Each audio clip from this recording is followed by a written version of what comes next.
Yes, I just got out of my board meeting, so I just saw that, and yeah, I was like, yep, I had a feeling. But nonetheless, tonight, ladies and gentlemen, we are going to be getting into indicators a little bit deeper.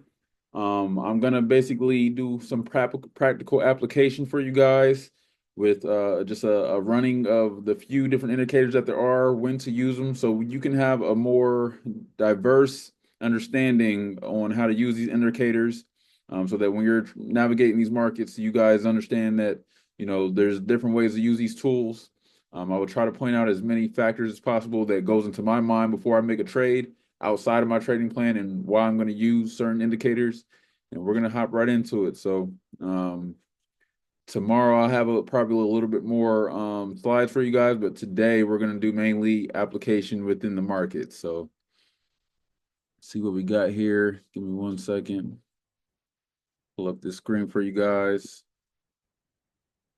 But yeah, gold followed our SIG today. So shout out to everybody who took advantage of gold and the signal that went out in the group today. If you guys have any questions on how to use those signals, just give me a call, shoot me a text, and I'll be there for you guys. But I appreciate it. Um, and if just so you guys know, Lions Wall Street is definitely where you want to be if you are looking to learn how to trade. If you need guidance, you can find more information at lionswallstreet.com. And if you have any inquiries, you can email me at info at lionheartmotivationfactory.com. All right. So here we go. Let me this is not the screen that I wanted. Second.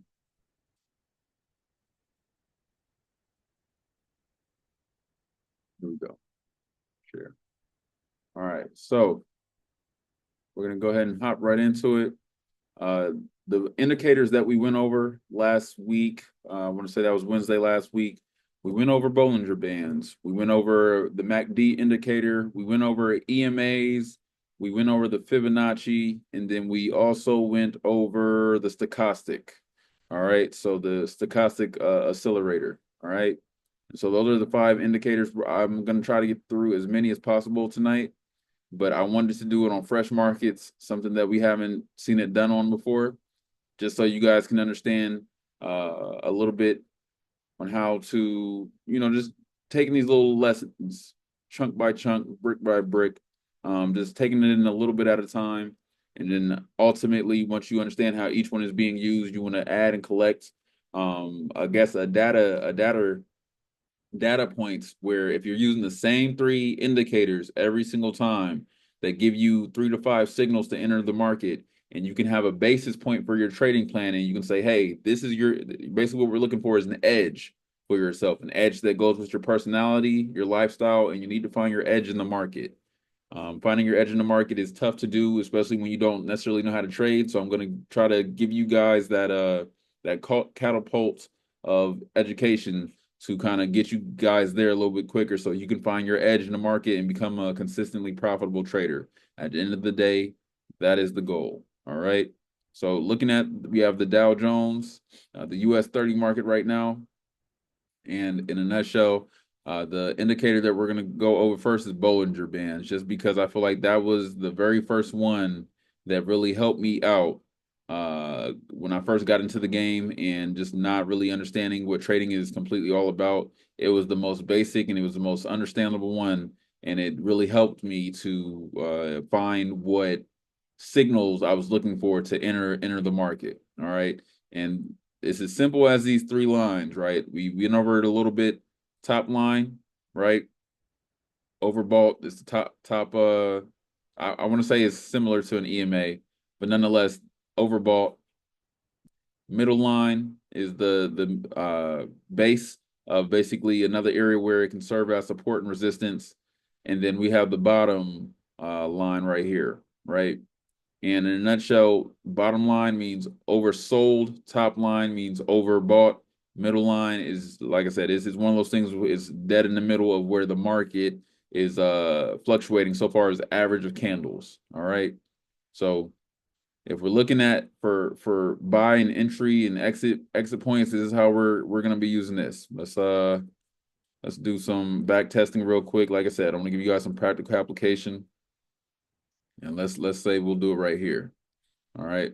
So we're right here in the market right now currently. We see, knowing market structure, if I'm looking at it, it looks like it's on an uptrend coming from a downtrend. So if I'm going back, let's actually go to the 1 week time frame because I want to show you guys how I trade. I don't just want to show you a way to trade, but I want to show you guys how I trade.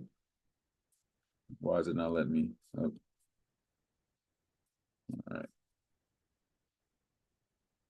So we'll go to the week. Stretches. Yes. So again, I'm gonna back this thing up a little bit, do some retesting. Got there and already marked up this.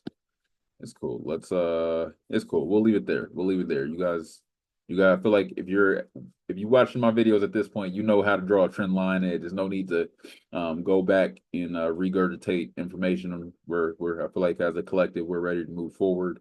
If you do have any questions about how to draw trend lines, support and resistance lines, I'm going to do another video on that, but I do have classes where I've talked about that briefly, so we're not going to get too deep into it. But nonetheless, we have our Bollinger Band indicator. All I'm looking for is, as a price trader, is if it I know the price is too high, everybody and their mama knows the price is too high, we're looking for sales at that point. Because I'm a bullish trader, I'm going to be looking more for buys. So that means I have to be a little bit more patient because I'm already cutting my probability factor in 50-50. I'm already taking sales off the table most of the time. It doesn't mean that you have to do that, but that's where I go with it, right? So we're on the weekly time frame, and we're gonna back this thing up. Let's see where. Cool. I feel like this is a good area right here because, and if you guys noticed when I was backing it up before, I wanted to take you guys to a point of consolidation. And what I was saying about market structure, if you understand what market structure is, you know things expand, then they're gonna contract, and then they're gonna go in consolidation and see where the price is at. Those three things are going to happen continuously. You just got to be ready for each of them and understanding that sometimes the contraction comes because of indecision, right? This whole area right here, right? Whole area consolidated. It's still ranging, it's still moving, but it's definitely consolidated versus looking at what's going on here. So if I'm looking at the Bollinger Bands, obviously I'm seeing that we have a narrow canal, a narrow channel, and I'm obviously, if I'm scalping, I'm still obviously able to make money because you can get in right here and get out right here, still at the bottom and the top of the Bollinger Band, right? So it still exists, but the more consolidated the market, the tougher it will be for you to get huge gains. Because unless you have a larger lot size and it's not a lot of volatility, you would basically have to have a much larger lot size. And this is also a strategy for you guys as well. If you use larger lot sizes when there's less volatility, that is a strategy that I use. But at the same time, you might have to wait a little longer on some of your trades. I will say that. But nonetheless, looking at this market, I'm going to go ahead and hit the play button at 5 times the speed is good. All right, so going into this trade right here, right? If I'm looking to capture this movement right here, I'm gonna go pause it right there. So I see that we have continuous weeks of bearish momentum, right? We finally have two candles, but this right here is an indicator saying that, hey, the bulls are trying to come back in town, right? Anytime you see multiple bearish candles and then you see a bullish one sparking up, right? It doesn't mean that it's going to go up right away, but at least it's a sign that the bulls are trying to come back around, all right? So if I'm at the bottom of this Bollinger Band, I know I'm all the way at the bottom. And if you look close enough, it went past the bottom Bollinger Band, meaning that it's undersold. Regardless, it wasn't oversold right here, and it wasn't oversold right here. But now that prices come down so much, under the Bollinger Band, that's a good sign to do an entry. Like I said, we're not using any of these indicators all as one solely. You want to look at it a multiple number of things, but that's a sign to get in. Period. Now, if I was trying to break down on how to when exactly to get in, I'm going to go down to the hour time frame. I'm going to go to the hour time frame. I'm going to hit the play button, right? Same area. Obviously, it's even more consolidated, so we got to stretch this thing out, right? And what do we always look for? Strong patterns dropping down to a support or a resistance level, right? And this is dropping down into a supportive level. Obviously, it's still going flat, but this would be these two candles right here would let me know, hey, price has to come back and regulate at some point in time, and it's also coming down, breaking market structure from a consolidated area. Now it's expanding. You got me? So now that I'm seeing this expansion, I'm seeing that, hey, it's obviously going back into a consolidated mode, but nonetheless, we have a drop. This is a discount, right? This is a discount. We're looking for discounts. This is a discount. We'll go ahead and keep playing it out. And if you, let's say you were to get in at the discount, right? It's playing out, it's playing out. These are hours now. And then you start to see more consolidation. Once again, this is on the hour. So obviously, these let's see, this is 37,364. And at the top on a consolidated is 37,621. All right. So there is room there that you could be making some money. Don't get it twisted, and just because there's not a lot of volatility and it's not ranging that you can't make money. It's just if you're looking for some of those, 3-to-1 ratios or those 4-to-1 ratios, you're not going to find it here in this market. And you need to change your not only your trading plan to represent that, but also you need to change your psychology on how long you plan on being in a trade versus when you're getting out. So if we're consolidated, more than likely you're just going to stay out the market. Most trading plans do not set up for consolidation, and that's why I like being a price action trader so that you can still benefit from some of this momentum because obviously it's still there. So we're going to play this out some more. I want to go back to the week time frame. So that's really what I was looking at because clearly uh, it played out on the week. So let me go back a little bit because this is the move that I wanted you guys to see.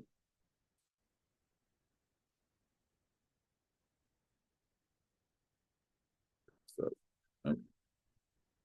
I'll do I back this up like bar, we're gonna go right here. All right. So if you're looking for your entry, you're obviously gonna go down to a further time frame, but this right here, boom, finding support.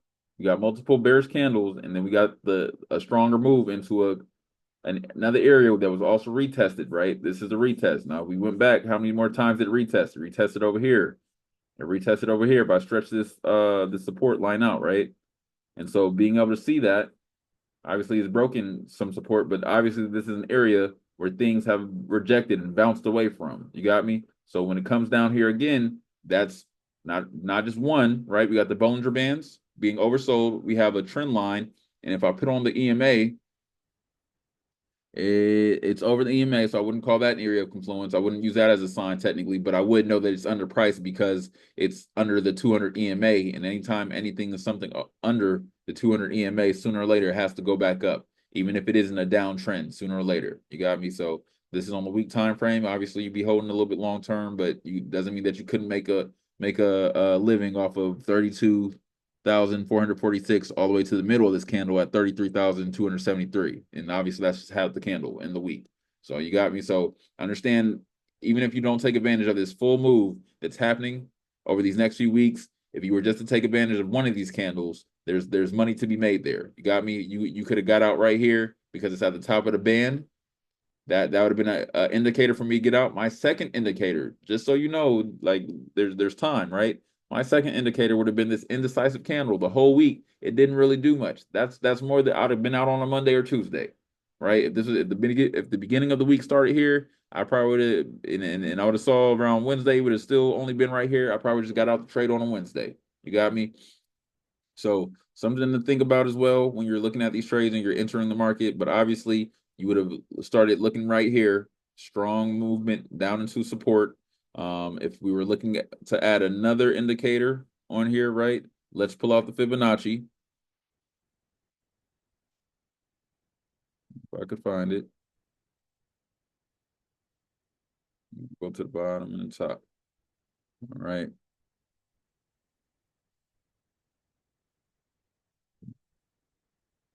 Should would have put one on the left. Hold on.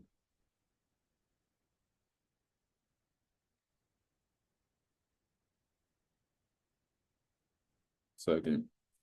I wanted the numbers to be to the left for you guys.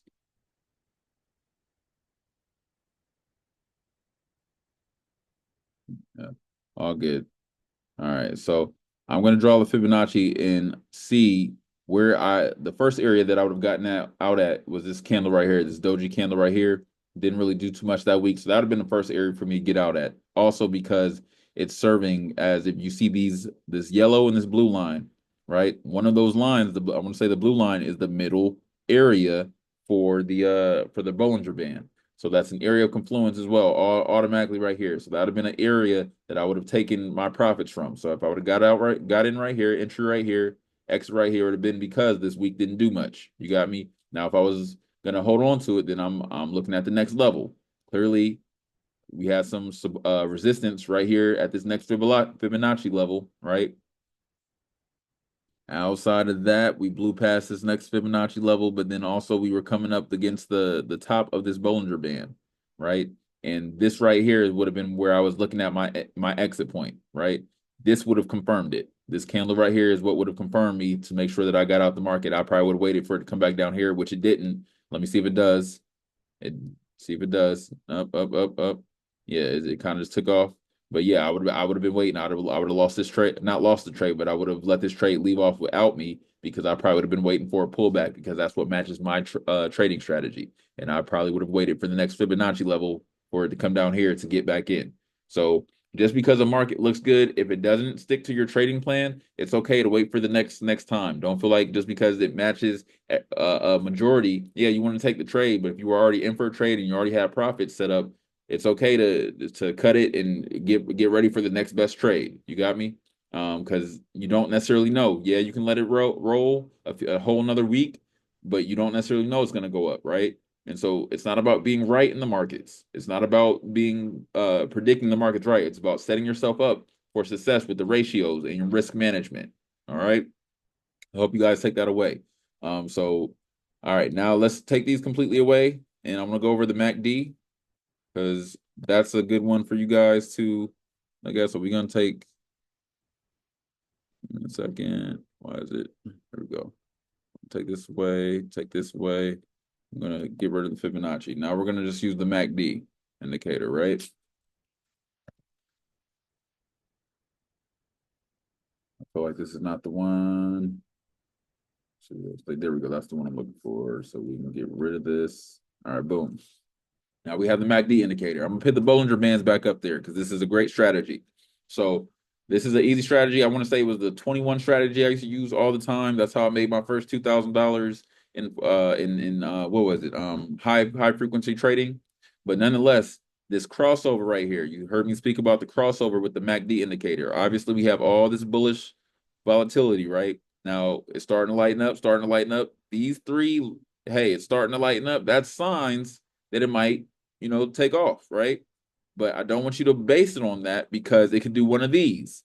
It look like it might start to ease up and then more bearish momentums. It may look like it might start to ease up and then more bearish momentum. So, like I said, you don't want to use just one indicator to dictate whether you're getting in for a trade or not. So the big thing here was the crossover. The big thing here was the two bullish candles into bearish candles into a supported area. On top of that, it's the bottom of the Bollinger Band. So that's 1, 2, 3 signs that I should be looking for a trade. Now we have the crossover. That's definitely 4. I like to see that.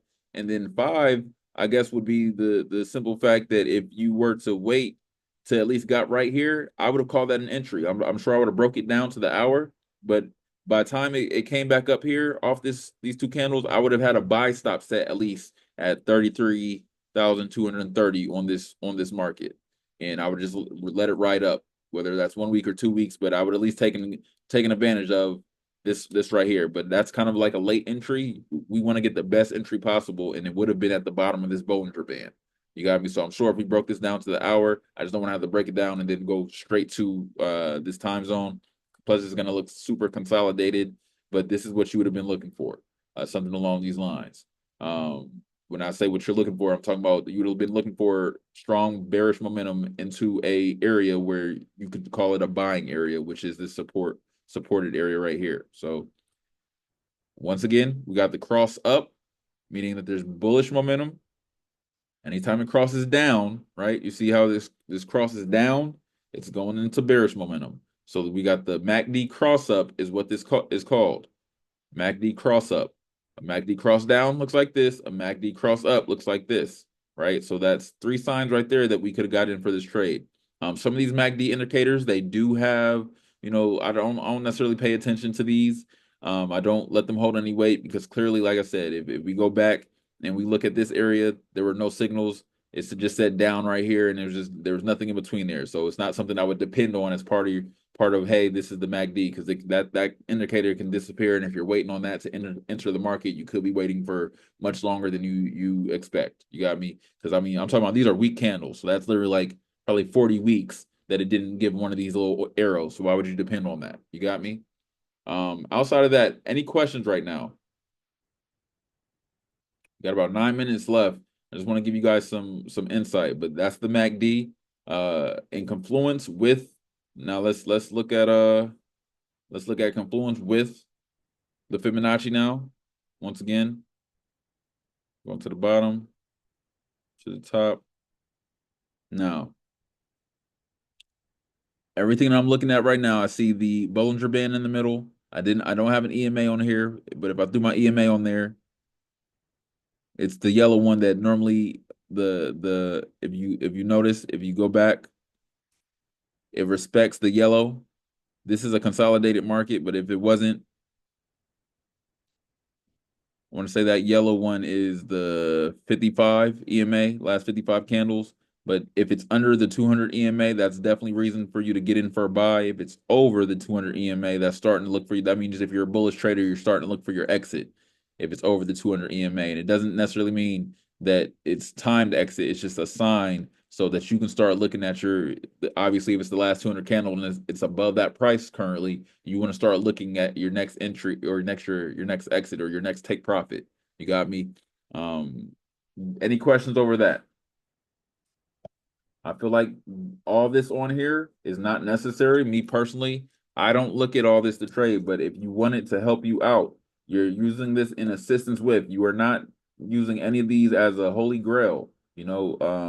Once you understand how they work, once you understand the crossovers, once you understand the way that these work, all you're technically using them for is for confirmation. Like if you already believe something, you can go to the MACD indicator and then use it as a confirmation. You got me? That's how I use my indicators now. Whereas before, when I first started, I was using indicators to help me get into the market. But I wasn't. You shouldn't be using it to make sure that you're definitely going to get in the market. You should use it in aid of what you already believe based off of market structure, based off of your trading plan. You got me? Whatever you thought was originally going to happen, when it starts invalidating your trading plan, or if it doesn't fall in your trading plan or your trading strategy, then it's time to leave the market. Don't try to wait for the MACD to get the crossover. If it's not, the crossover isn't there, this is just saying, hey, there's a crossover here. You should be looking for a sign. You got me? That's basically how you want to look at it. All right. Let me refresh my screen. Cool. All right, let's get everything back off here. Like I said, all you need is to understand market structure and understand how to run your trading plan. Outside of that, everything is just an assistance of. You got me? You don't necessarily need all this. The even with the trend lines. If you can see that the market's going up, I don't necessarily need to draw lines. I just draw lines for confirmation. I already know that we're in the uptrend. I want to see where the uptrend is going to be specific at. I want to see where the uptrend is coming back down to find support. So you're just finding evidence with these indicators that whatever you're believing to be for the market structure, and you see where the opportunities are, because it's not about being right. It's about finding the opportunities. You got me? You just want to be able to find that opportunity that you can make that 10, 20, 30 pips consistently. You don't have to be taking advantage of this long this long 6 week trend to make money. You can take advantage week by week. You got me? Get out, get back in. Get out, get back in. However, your trading plan is setting you up for success, and whatever you notice works for you over time through you going through your demo account, you placing trades and then going back to reflect on those trades, why you made those trades, right? What were you thinking before you entered the market? What signs did you see? What areas of confluence did you have? Right? That's when you have now evidence to continue a strategy that's going to work. And it might not work in every market, but if you find that it works 60% of the time and your ratios are 4 to 1, you're winning. You don't you That's the thing. When you have good trading ratios, you don't need a high winning percentage. You just need to make sure that you're taking the next best trade. All right. I feel like that's a good coverage for now. I guess I have 5 more minutes. I will go over the oscillator and we can call it a night from there. Any questions right now? No, sir. Cool, cool, cool. All right. Once again, we have an indicator. I feel like I always use EMA, so I'm probably really not even going to cover that. You guys seen me use the EMAs a few times. And to get really into it, honestly, I feel like a lot of these are based off of EMAs. So if you just understand how EMAs move, exponential moving averages, they're just an average of the previous candles. You got me? And if you understand that with price, if we're at 29.34 for gold right now, and the average price for gold because of where that line is at is 2,900, and that's the average price, then that means we're overpriced right now, and you should be looking for sales. You got me? As if you are a bearish trader, right? Me personally, I'm gonna wait for a discount. I'm not looking for a sell. I'm looking for a discount. It won't mean I won't take a sell, but more than likely, I'm not taking a sell unless like I just understand, like, hey, this is just that time for the market to be tanking. I just heard some news, whatever it was. I'm gonna figure it out to make it make sense, but I'm definitely gonna stick to my trading plan and make sure that I stay in for the buys more than sales, regardless. You got me? So this point, we're at an all-time high once again with gold. By the way, shout out to gold, everybody who made money with gold. Hope you guys were able to profit from that signal that went out this morning around 11 a.m. I want to say, but yeah, I think we did. We definitely hit 29.30, so we're up there. And now, if you look at this stochastic oscillator indicator, right,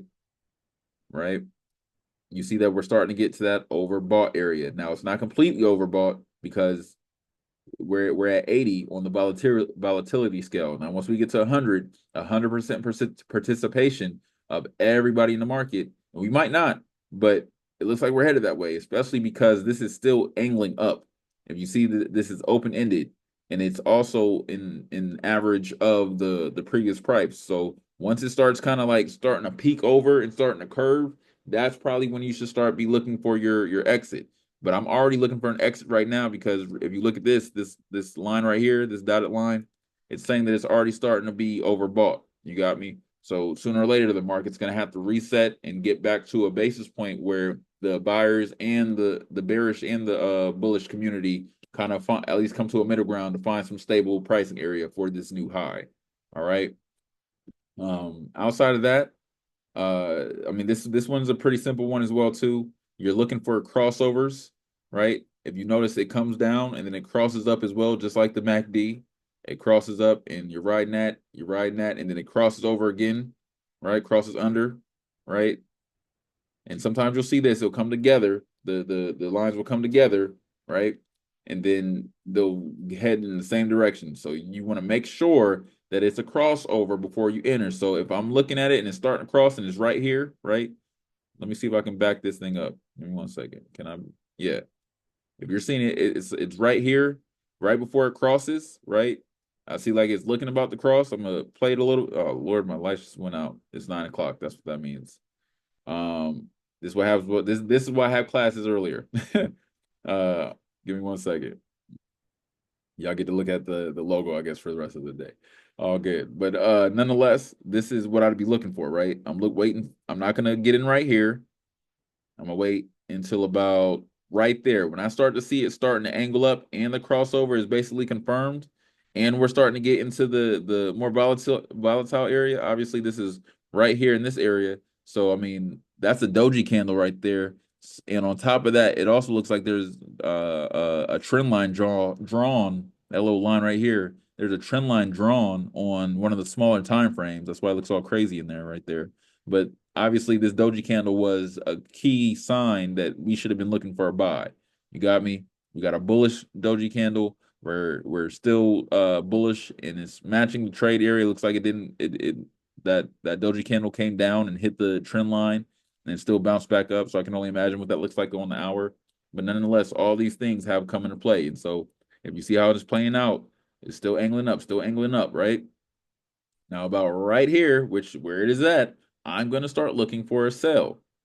Or at least understand not we won't call it a sell. I need to stop calling it a sell. We'll call it a take profit, where I'm gonna take my money out because at some point it's gonna get so high where it's gonna hit a ceiling, and then it's going to retest, and it's going to have to retrace just because everybody is overbought, and people need to understand what overbought is until it's no longer considered overbought. All right, so that's it for the day, Queens and Kings. We just hit our 30-minute mark. If you guys need anything from me, you know where to find me. If you are looking to engage a little bit more and you want to join for monthly signals, if you want to join for the mentorship, and if you want to join for more communication on how to trade these markets, all you have to do is message me, go to Lions Wall Street, uh, go to Lions Wall Street, sign up here. Got a few different options for you down here. A little quick video on some investing, on my perspective on investing, anyways. And then you got everything you need right here. All right. So these are the services that we are currently offering right now. If you have any questions, info@lionheartmotivationfactory.com. But we are here for you. And we got Mr. Kane right there. He made the website. Shout out to my other clients and my other students who made the website as well too. I'll get some more videos up there. If you do have a video for me, please send it. Appreciate it. Much appreciate the support. We're here for you. And I just want you guys to understand that. All right. But this is our class hours. Feel free to follow us, and more importantly, lead with us on Instagram and all the other YouTube, and I believe that's in Facebook as well at the big clicking. Click King is what it is, but it's clicking. But nonetheless, if you need any of that back over, I'll have a sheet for you guys later, so it make it a little easier for you guys to get to those platforms. So give us a call. We're here for you. All right. Take care, Queens and Kings. You guys have a good night.